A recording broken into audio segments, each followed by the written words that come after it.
Todo mundo ficou estupefato nessa semana. Se a gente já havia ficado na semana passada com um aluno de 13 anos matando uma professora a facadas. Como explicar, como entender, como colocar dentro da nossa caixa mental uma pessoa que com um machado procura matar o maior número possível de crianças de 4, 5, 7 aninhos. Eu li uma notícia que quase me derrubou hoje. Um dos meninos, o Bernardo, foi enterrado com fantasiazinha do Homem-Aranha. Meu filho tem uma também, ele fica super bonitinho, parece uma minhoquinha. Devia adorar brincar. Como é que alguém agride uma criatura dessas? O Renato vai falar sobre isso, um ambiente de violência que acaba gerando mais violência, um ciclo do qual é difícil sair, né, Renato? Bom dia. Bom dia, Megali, bom dia, Ellen, bom dia a todo mundo que nos ouve da Band News. Talvez seja interessante, para ilustrar o que é o ciclo de violência, a notícia que vocês acabaram de dar aqui na Band, que o Barão deu direto de Nova York, do surfista brasileiro que agrediu uma outra surfista por um motivo absurdamente banal.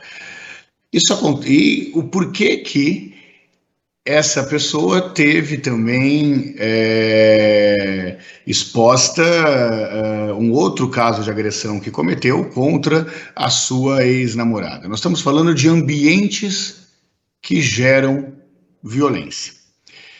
Talvez, para deixar um pouco mais claro para o ouvinte da Band News, o que é uma cultura de violência? Uma cultura de violência é onde a agressão e a hostilidade são aceitas, algumas vezes até incentivadas pelo restante da sociedade, girando aí um ciclo de que faz com que essa violência seja vista de forma mais comum do que deveria ser. Eu tentei, Ellen Barão, separar aqui 5 razões que demonstram essa relação entre a cultura de violência de um lado e a violência em si, o reflexo que isso tem no aumento da violência. A primeira delas é o que a gente chama, Barão, de ciclo vicioso, Megali, desculpa, de ciclo vicioso.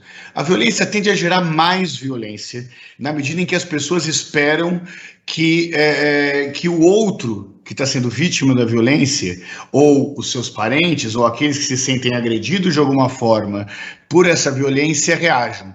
Né? E esse ciclo vicioso pode criar um ambiente em que a violência se perpetua e se intensifica ao longo do tempo. É isso que leva a guerras muito prolongadas, é isso que leva à briga de torcidas organizadas de forma contínua. Por exemplo, você ataca já esperando uma reação. Acontece que na prática isso acaba levando ao que nós chamamos de desensibilização. Essa palavra complicada, na verdade, diz que a exposição contínua à violência pode levar a com que as pessoas se sintam menos sensibilizadas com esse ato. Eu vou usar um exemplo até que relativamente recente, que foi a desensibilização das mortes durante a pandemia, Megali.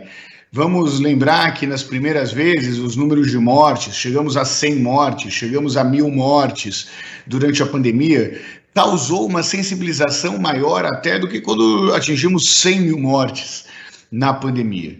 Por que isso? Porque, infelizmente, virou uma rotina o noticiário sobre essas mortes. Passou a ser um gráfico e não mais a história dessas pessoas. Quando nós tivemos a tragédia da Chapecoense, da queda do avião da Chapecoense, por exemplo, nós tivemos muito mais gente sensibilizada do que quando se teve 250.000 mortes durante a pandemia. A tragédia da Boate Kiss trouxe muito mais sensibilização da opinião pública do que no dia em que as mortes diárias somaram mais do que 300 pessoas na pandemia. Mas tem 3 outras questões que ajudam a mostrar essa relação da violência com a cultura de violência. A terceira é a modelagem social. Na presença de uma cultura de violência, os indivíduos tendem a seguir o exemplo de outros, em especial quando eles estão ao seu redor. A violência passa a ser vista de uma maneira eficaz de atingir o seu objetivo, ou seja, de se colocar como aquela sua referência de violência. Muitos dos autores de violências buscam uma certa notoriedade, e exatamente por isso medidas como não falar mais os nomes dos assassinos são tão relevantes nesse processo. Para terminar, nós temos a normalização da violência, que quando a violência é comum, e é isso que forma uma cultura de violência, ela pode se tornar algo normalizado, o que significa que as pessoas passam a ver a violência como uma parte aceitável ou até mesmo esperável de uma atitude que esteja acontecendo. É mais ou menos o seguinte: nós já fizemos no Locomotiva várias pesquisas que mostram que que filhos que viram pais agredirem as suas mães têm uma propensão a agredir as suas esposas 3 vezes maior.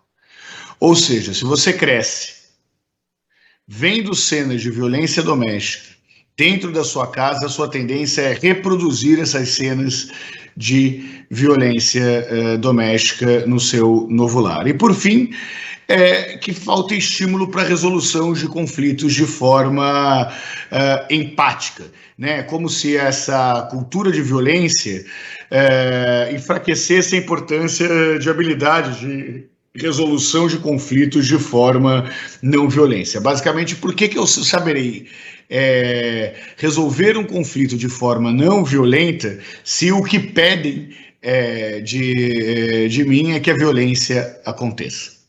Ô Renato, eu até gostaria de levar o papo adiante, né, mas o nosso tempo está esgotado, mas eu acho que você passou a régua, né? Eu acho que foi uma explicação completa aí tá sobre... na sala de aula, tá vendo ali, ó, por isso. A parede tem cor de lousa, não é à toa. Sobre como a violência vai se retroalimentando, né? Tá em nós, tá no nosso entorno, tá nos discursos que a gente ouve, tá na maneira como a gente pensa, muitas vezes, da solução de problemas complicados.